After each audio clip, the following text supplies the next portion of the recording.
పిల్లలు పుట్టినప్పుడు జన్మపత్రిక రాయిస్తారు కదా.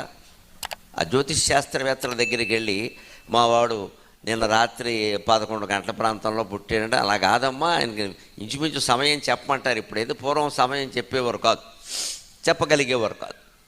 వీళ్ళే ఆ సమయాన్ని ఊహించి దాన్ని బట్టి జాతక చక్రం లెక్క కట్టారు. ఆ జాతక చక్రం జన్మపత్రిక రాయడానికి ముందు జ్యోతిష్ శాస్త్రవేత్తలు ఒక శ్లోకం రాస్తారు. దాంట్లో జాతకం చెప్పడంలో ఉండే ఉద్దేశం అది. జననీ జన్మ సౌఖ్యానాం వర్ధని కుల సంపదాం పదవీ పూర్వ పుణ్యానాం లిఖ్యతే జన్మపత్రిక.